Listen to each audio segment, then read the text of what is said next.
In today's episode of the Funny Sword Game, I'm going to try my absolute hardest to not let my family history of schizophrenia come to the surface. As I am sure you are most likely aware if you've been watching this channel at all, For Honor is one of the most infuriating games ever made. And I don't say that lightly. You got games like League and CSGO where the communities are completely batshit insane toxic.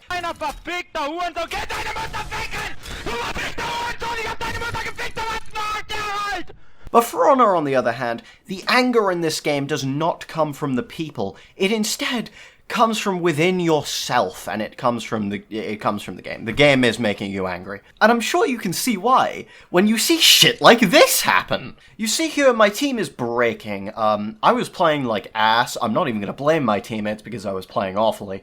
But here I am, and I'm getting my gears working. I'm getting into the game, I'm locking in. And then this guy here, this shaman, I'm beating him up, I'm messing him up. I'm thinking, alright, I'm gonna go capture point after this, I'm gonna win, and then this guy jumps on me and I die instantly while stunned.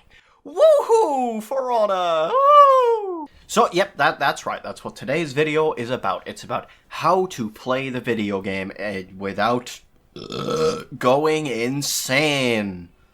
Much of winning and losing in For Honor is down to picking your battles. To give you a real-life example of how this might influence your ability to win or lose a game, I point to the country of Guatemala in 1953. You see, at this time there was a large monopoly on fruits in this area of the world, entirely controlled by 2 or 3 companies. They had complete control of the country of Guatemala until this state underwent a democratic revolution and improved the lives of the working class. And you see, this wasn't good for business. Of the companies, that is. So, they went to the United States and managed to get their president to forcefully remove the elected head of state in Guatemala and replace his lead with a puppet government. Now, you may be asking, why am I telling you about this part of history? Well, that's because it's very important, as it is a very, very well-known fact that these events in history are actually a long-running reference to For Honor. Yes, that is right. The famines and war that occurred in South America in the 1940s through 50s is actually one big Ubisoft Funny Sword Game 2017 reference. Much like the fruit companies, when you can't win a fight, you simply just let your teammates deal with it. You approach a capture point. Oh boy, this guy, he's killed me 3 times already. I just can't learn how to counter his playstyle. You don't need to. The honorable option would be continuing to attempt to fight him, but that is not how you pull out your #1 victory royale. Instead, leave and go clear the mid-objective, or capture the other objective point. Maybe you get less kills, maybe your pride is hurt, but just look at your team's points and how much you're winning. To clarify, I'm not telling you to run away the whole game. I'm just saying that if you can't beat a guy on a capture point, it's fine to go do something else for your team. Go clear some minions, or capture a point instead of dying repeatedly. Not only will you have a higher chance of winning, you also won't get frustrated. If your teammates need help, go help them. A lot of winning this game comes down to using your brain. Don't interrupt your teammates' attacks, for instance, or I will personally hunt you down, or don't feed revenge to an enemy unless your teammate actually needs help fighting said enemy. Not everyone needs to jump on one guy on an objective, okay? That's how you just extend the round. And if you really want wins that badly, you can just go play bot games in Dominion. Yeah, no, really. It gives you the same rewards as a regular game. If you need to grind orders to get that steal so you can buy yourself a pet shaman per se, just go cyberbully some bots in Dominion or Breach. This is a key step in not turning into a Batman villain by the time you're done playing this game.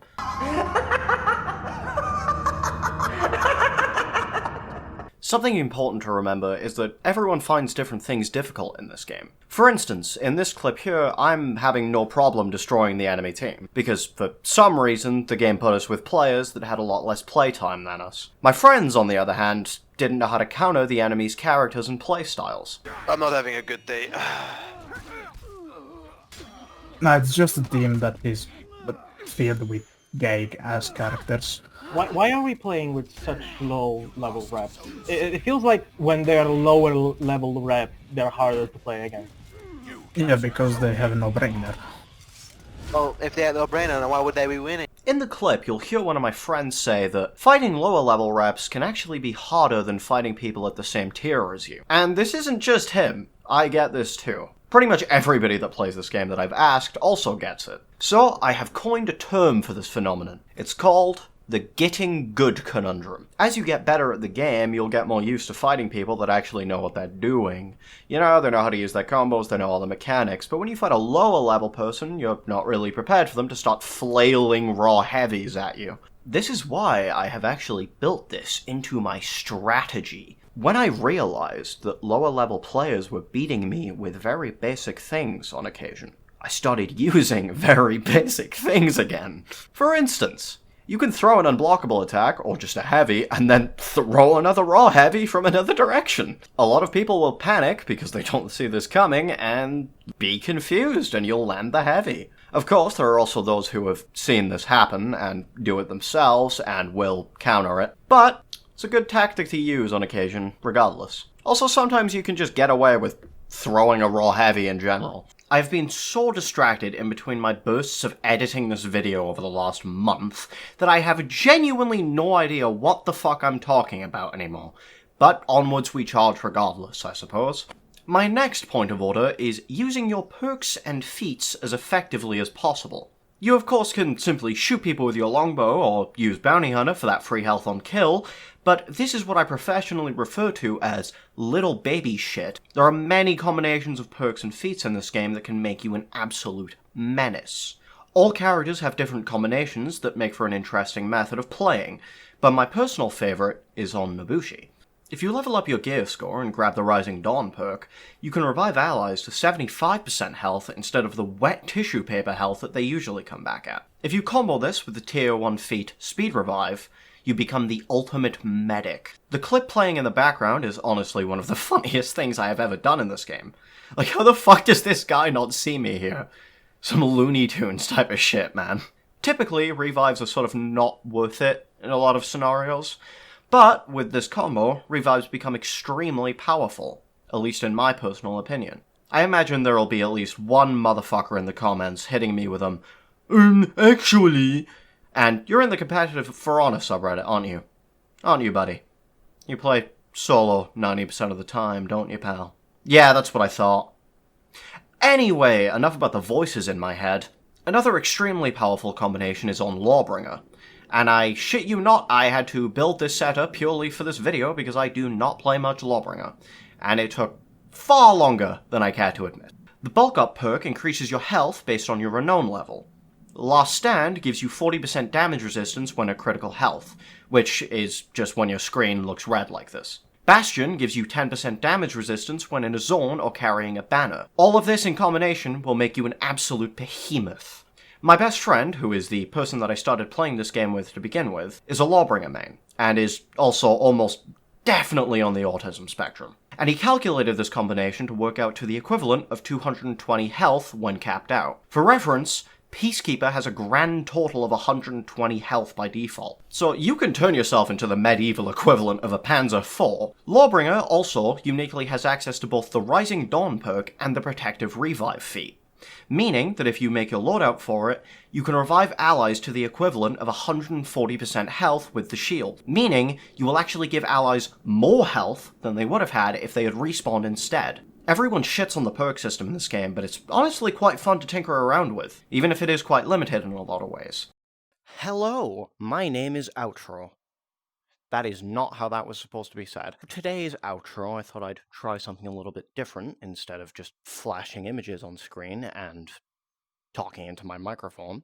Instead, you have moving images, and I'm moving too. If you're wondering why this video is so all over the place, and why it took so long to come out, that would be because the NHS, the British health system, is in shambles, to be honest with you, and that affects me because I have substantial ADHD, and I need my pills. Yeah, not only has it affected my ability to make videos, but it's affected my ability to function in general. You know, it kind of fucking sucks ass, but it is what it is. But obviously I have my pills now. I don't know how long I'm going to have them for, but live, laugh, love, I suppose. And additionally, this is likely going to be my last For Honor video for the time being, as, to be honest, 1,500 hours of playing it, it's a bit too much. I think 600-700 hours ago, that's probably about when I really started getting bored of the game. Because honestly, it just never changes, it gets old real fast, especially with the current updates being better than normal, but they are just kind of boring, I can't lie to you. And yes, more interactive format here. We're playing Blade and Sorcery currently, and this is very likely what my next video will be on. So if you're down for that, for seeing other content from me, please do press all of the buttons, because that is how I feel my ego.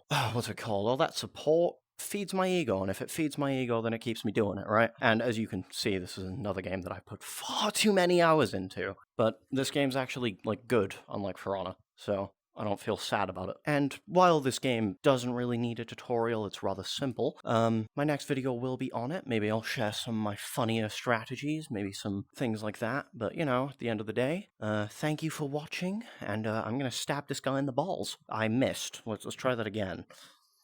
I missed again. Hold on, I have a dagger here.